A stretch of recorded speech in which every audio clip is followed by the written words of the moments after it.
Ti sei mai chiesta cosa fare se tuo marito ti trascura? Io oggi all'interno di questo video ti spiegherò il perché e soprattutto cosa puoi fare.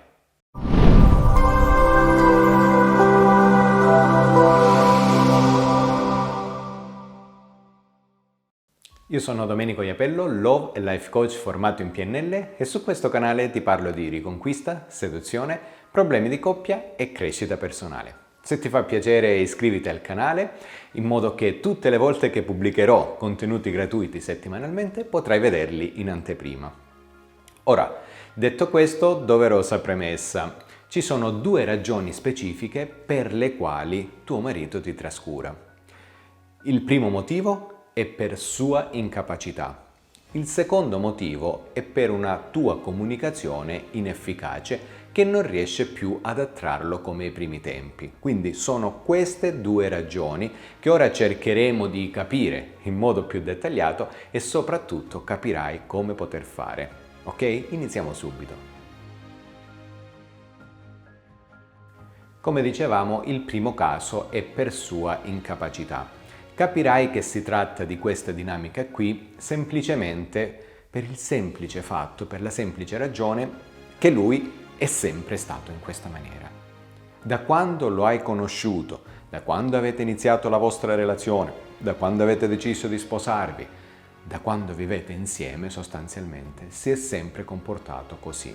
Ti ha sempre trascurata, è stato sempre superficiale, oppure si è dedicato appunto a te in maniera superficiale. Come fare per capire ciò? Ti basterà un attimo riguardarti indietro, prendi carta e penna e inizia a rivivere la vostra relazione. Cerca di capire se realmente è questo il caso. Ricorda i momenti insieme e chiediti: mi ha sempre trascurato? C'è una volta, un periodo, una fase in cui lui non mi ha trascurata? Ok? Segna tutto, ok? Nel caso in cui con questo tipo di esercizio ti renderai conto che guardandoti indietro in realtà lui non è sempre stato così. All'inizio era dolcissimo, ti trattava come una regina, come una principessa, faceva tante cose per te e poi all'improvviso ha iniziato a trascurarti, ha iniziato a essere più superficiale, più distante, distaccato, quello che vogliamo. Qui subentra la comunicazione inefficace. Quando io dico da parte tua, sicuramente perché ora noi, in questo video e con i consigli che ti darò, potrai lavorare sulla tua di comunicazione. Chiaramente la comunicazione inefficace è da parte di entrambi. Molto spesso tu rispondi a sue forme di comunicazione, di provocazione, chiamiamole come vogliamo, o obiezioni per esempio. A volte invece è il caso opposto, lui risponde a tue obiezioni, tuoi modi di comunicare e quindi lì si crea una disfunzione comunicativa, inizia a calare una forma di attrazione mentale, una forma di attrazione fisica e lì ognuno prende la propria strada, ok? Propria strada perché tu magari ti accorgi che lui in un certo senso ti trascura, lui dall'altra parte è convinto che è sulla strada giusta. Che dice deve essere così. Io trovo ristoro facendo, che ne so, il fantacalcio, oppure trovo ristoro occupandomi di, che ne so, di giardinaggio e quando arrivo a casa invece che stare con mia moglie me ne vado a fare giardinaggio e sto tranquillo, vado a bere la birra con gli amici tutte le sere e lascio lei a casa. Ecco, ci potrebbero essere centinaia di esempi. Chiaramente a noi quello che interessa ora è il meccanismo, come questo si intreccia, ok?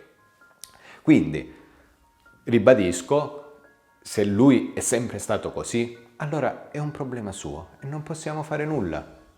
È sempre stato così e se vorrai stare ancora insieme a lui, bisogna accettarlo così. Potrà migliorare, anche lavorando insieme come coppia, si può migliorare, sicuramente non si può trasformare totalmente.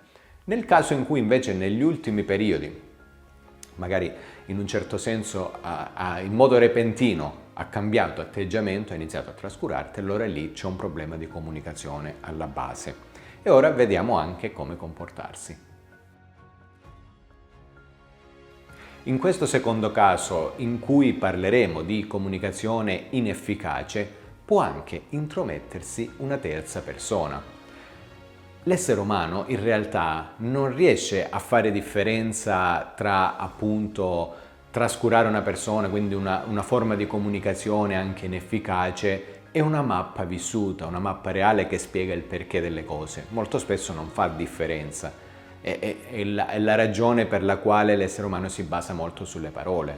Se sente dire sei una persona arrogante, non va a capire dietro quella situazione quale mappa si nasconde, perché l'altra persona ci vede degli arroganti, ok?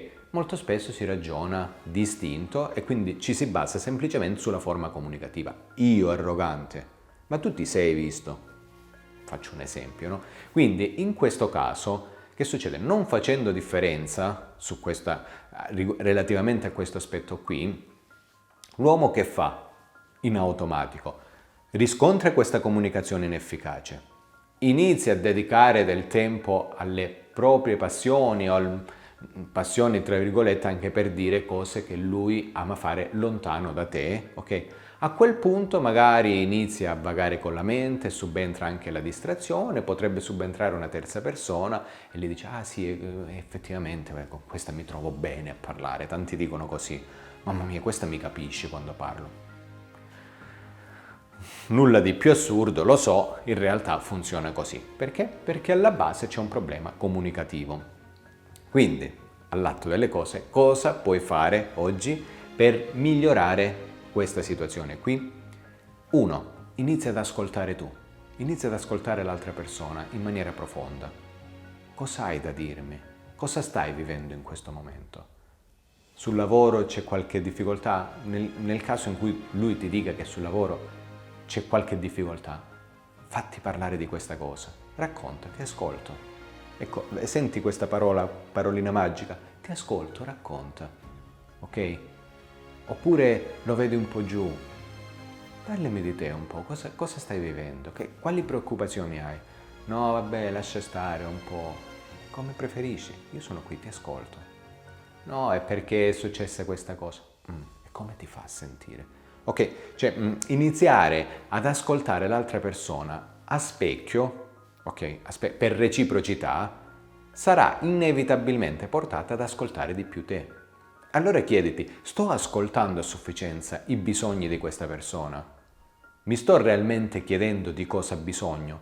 Se questo tu lo stai facendo, continua a farlo e farlo sempre di più perché molto probabilmente l'altra persona potrebbe essere portata a parlarti di sé e a cercare soprattutto di trascurarti di meno. E questo è il primo passo. Il secondo passo che puoi attuare è una forma di comunicazione seduttiva. Non si possono comunicare le cose sempre allo stesso modo. Andiamo a cena? Guardiamo un film? Usciamo? Ci rendiamo conto che negli ultimi anni si usa una comunicazione smart, semplicistica? Usciamo? Ormai si comunica così. Guardiamo un film, 3 parole. Cerchiamo di articolare le nostre frasi e di metterci dentro anche un po' di pepe, un po' di entusiasmo, un po' di attrazione, di seduzione. Questa sera c'è un film straordinario. Guardiamo un film? A, versione A, guardiamo un film. Versione B, questa sera c'è un film straordinario. Cambia. E poi? Ti va di guardare questa sera un film straordinario insieme a me e poi, puntini puntini, lui ti dirà e poi cosa? E poi c'è una sorpresa. Cioè, ora questo è un esempio banale, un conto è veicolare a livello visivo l'altra persona, portarla in un contesto immaginario dove la mente dell'altra persona si sente attratta, incuriosita. Un conto è comunicare in maniera telegrafica. Usciamo, guardiamo un film. Allora, inizia a comunicare in modo seduttivo, non sarà facilissimo. Almeno ti ci vorranno 3 settimane intense per cercare di vedere i primi risultati. Io sono pronto oggi a scommettere qui davanti a te che facendo così tutti i giorni per 3 settimane avrai almeno il 50% dei risultati in più. ci posso mettere veramente la mano sul fuoco. Se ti fa piacere io sono pronto a seguirti, in descrizione di questo video troverai tutti i riferimenti, il mio sito web e se ti fa piacere lascia un like se hai apprezzato questo video e commenta, fammi sapere cosa ne pensi, se vorresti che registrassi un video apposito per la tua specifica situazione. Grazie di vero cuore e ci ritroviamo nel prossimo video. Ciao!